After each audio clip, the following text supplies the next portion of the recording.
বাংলাদেশের নাটক ইন্ডাস্ট্রি ছিল এক সময় শিক্ষার বাহন এবং অনেক বিনোদনের একটা মাধ্যম ছিল। তৎকালীন সময়ে নাটকগুলা আমরা দেখি, পুরাতন নাটকগুলা অনেক শিক্ষণীয় গল্প ছিল, গ্রামের শহরের অনেক মেসেজ ছিল। কিন্তু আজকাল দেখা যাচ্ছে যে বাংলাদেশের যে নাটকগুলো হচ্ছে সেগুলো হচ্ছে ইউটিউব এবং ফেসবুকের ট্রেন্ডিং এর মতো হয়ে গেছে। মানে এখানে গল্প বড় কথা না, অভিনেতা কে অভিনয় ভালো পারে বা পারে না সেটা বড় কথা না। এখানে বড় কথা কার মুখ ভাইরাল। ফর এক্সাম্পল, মানে এখানে কে কত বড় কেলেঙ্কারি করে ভাইরাল হয়েছে, তারে মানে কারে মানুষ বেশি চিনে, তাকে নিয়ে মানে আমার সিনেমা সিনেমা নাটক করতে হবে। ফর এক্সাম্পল, আমরা সবাই শশা বলে চিনি, আমরা সবাই চিনি, তারপরেও যারা চিনে না তাদেরকে আমি ওদিক ওদিক কোথাও একটা ছবি দিয়ে দিব তার। তো শশা আপুরে আমরা সবাই চিনি, যারা চিনে না তাদের উদ্দেশ্যে বলতেছি, শশা আপু কোনো অভিনেত্রী না। শশা আপুরে আমি চিনি মানে ফেসবুকের মাধ্যমে। শশা আপু হচ্ছে বান্ধবীর প্রেমিকার সাথে কট খায়া, তারপর বান্ধবীরা তারে জনরুষে মারধর করে, সেই ভিডিও সামাজিক মাধ্যমে, social media, YouTube, Facebook, TikTok viral হয়। তো তার মাধ্যমে আমি শশা আপুরে চিনি। তো শশা আপু কি করছে? শশা আপু কোনো কিছু করে নাই। তো শশা আপু যেহেতু ভাইরাল মুখ, তার নিয়ে আমরা নাটক বানাইতে হবে। তো আমাদের নাটকের যে প্রডিউসার ডিরেক্টর আছে, উনি শশা আপুরে একটা নাটকে নেন। তো আমি দেখে বেশ অবাক হই যে এখানে মানে অভিনয় পারে না পারে সেটা বড় কথা না, একটা মানে এইরকম ভাবে একটা মেয়ে, আমি বলতেছি না সে মেয়ে বা এইভাবে ভাইরাল হয়েছি মানে সে খারাপ, কিন্তু তার উদ্দেশ্য সে ভাইরাল, তার মুখটা সবাই চিনে, তারে নিয়ে নাটক বানাইলে আহ মানে মানে জনগণ এরা খাবে, মানে দেখবে, তাই। আচ্ছা, শুধুমাত্র তাই না, ডক্টর সাবরিনা ডক্টর সাবরিনা যে কোভিড-19 এর জাল সার্টিফিকেট অথবা জাল সার্টিফিকেট বানিয়ে ভুয়া টেস্ট করে লোকজনকে ঠকাইতো। আমরা জানি না উনি এরকম করতো কিনা, কিন্তু তো মানে ওই রকম কারণে উনারে হয়তো মানে উনারে জেল কাটানো হয়েছে। তখন তখন উনি মানে আইনের জামিনে, মানে উনি নিজের জামিনে বের হয়ে আসছে। তো বিষয়টা হচ্ছে এরকম একটা মানে সমালোচিত ব্যক্তি, যিনি সবাই চিনে যে কোভিড-19 এর ভুয়া সার্টিফিকেট, করোনার ভুয়া সার্টিফিকেট বানাতো, এজন্যই উনারে জেল কাটানো হয়েছে এবং এজন্যই উনারে সবাই চিনে, ডক্টর সাবরিনারে। তো উনার মতো একটা মহিলারে কেন নাটকে নিতে হবে? কারণ উনি অভিনয় পারুক আর না পারুক সেটা বড় কথা না, হয়তোবা পারে, হয়তোবা পারে না। আর বড় কথা হইতেছে উনারে সবাই চিনে, মানে উনিও একটা বড় কেলেঙ্কার, উনারে সবাই চিনে, উনারে দিয়ে আমার নাটক করলে আমার ব্যবসাটা সফল হবে। এখানে গল্প, সিনেমা, অভিনয় সেটা কোনোভাবেই বড় কথা না।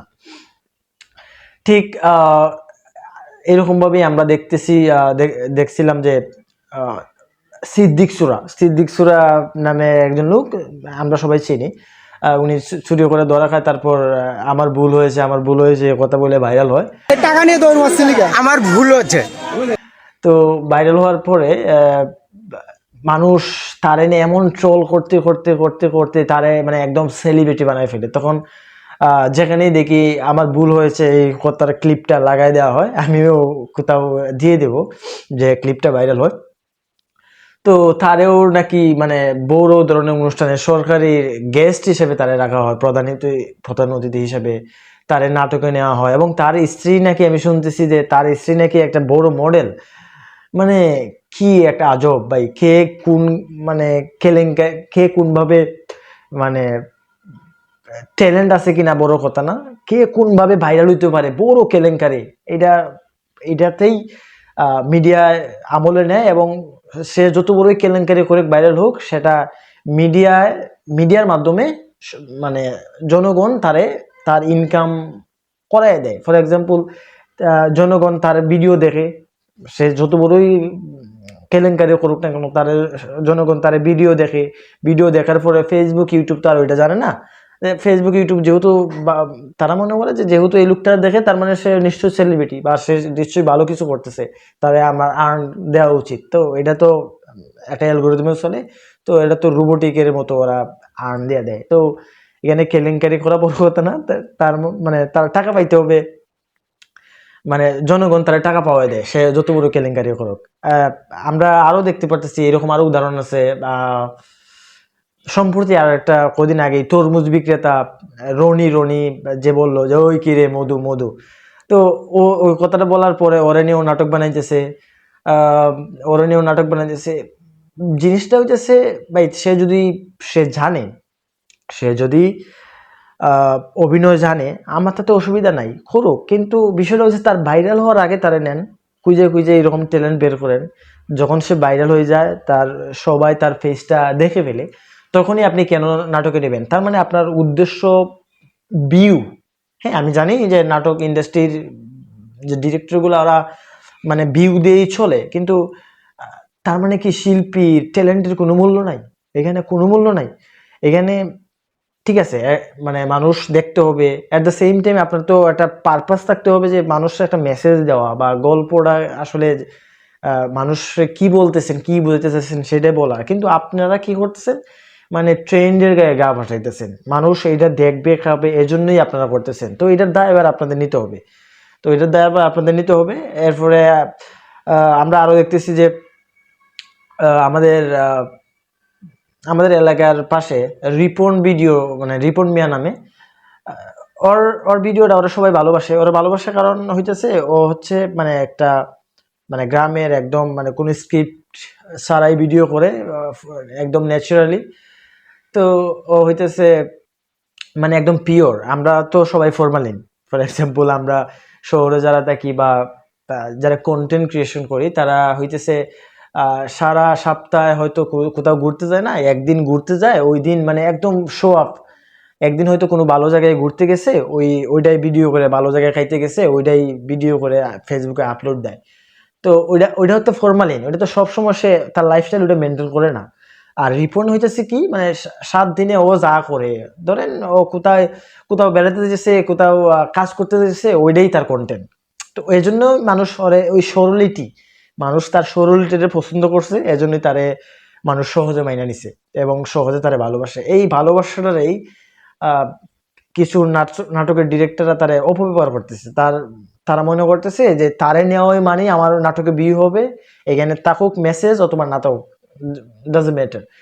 তো আমি এটাই বলবো যে তার মতো ফেস যারা আছে, যারা একদম পিওর ন্যাচারাল, তাদেরকে আইনা মানে নাটকের ইন্ডাস্ট্রির চেহারা আরো নষ্ট করতেছে এবং মানুষের নাটকের প্রতি আগ্রহ আরো দূরে যেতেছে। হ্যাঁ, হয়তো ভিউ পাবে মানে, কিন্তু আলটিমেটলি ওই ভিউ এর সমাজের কোনো উন্নতি হবে না। আমাদের মানে নাটক ডিরেক্টর বা নাটক ফিল্ম এগুলো কেন করে? সমাজের মেসেজ দেওয়ার জন্য, সমাজে পরিবর্তন আনার জন্য। কিন্তু ওদেরকে দিলে হয়তো আপনার ভিউ হবে, কিন্তু সমাজের আলটিমেটলি কোনো পরিবর্তন আসবে না।